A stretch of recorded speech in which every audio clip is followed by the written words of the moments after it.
Thikũ ya kerĩ kĩrũmanĩrĩrio, Arutwo a University ya Moi mwena wa Eldoret makĩrũrũngana gũtetia gucerithirio gwa kigiina kia HELB. We are having the psychological torture. The current situation cannot allow us to study peacefully.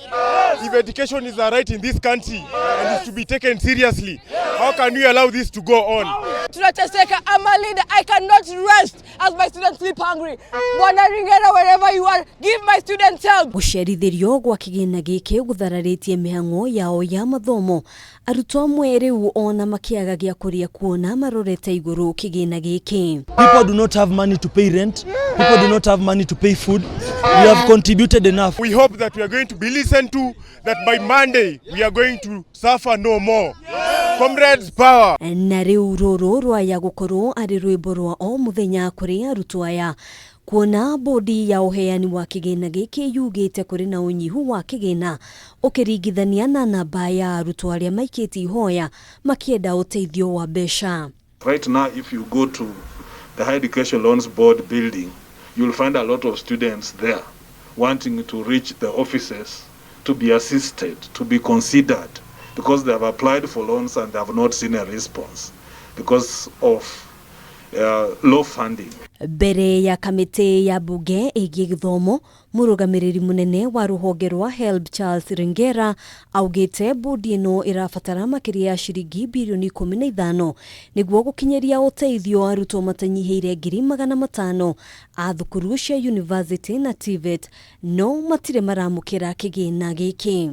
From an economic perspective, if you look at the rate of inflation for the country in 2018, 2019, 2020, you can see the numbers there, which means in real economic terms, we are actually at a loss already at 4%. Now that loss, who shoulders the loss? The loss is normally shouldered by exchequer, because it's the one that has to come up and then put up the, the difference between 4% and 5.41, for example.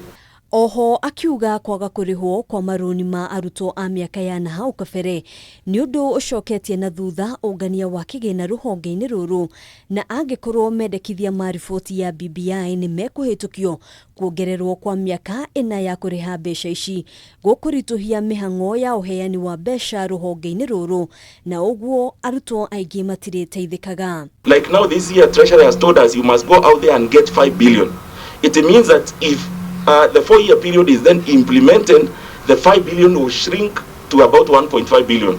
Who will pay for the difference? The taxpayers to go back and pay for the difference. Ogũkĩria ũguo rũhonge rũrũ nĩ rũrĩtie ministry ya kigiina kũrekereria mbeca ici na ihenya o ta ũrĩa kwahoteka nĩguo kũhotithia arutwo arĩa maikitie mahoya makĩenda ũteithio kwamũkĩra kigiina.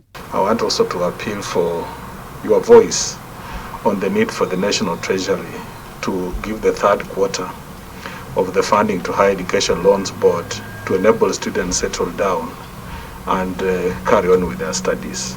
It has taken a bit too long. We know the collection at National Treasury is low, but education, as I always say, should be priority at this level. We'd appreciate your support on that. Handũ-inĩ ha Kameme TV, njĩtagwo Ngina wa Waduro.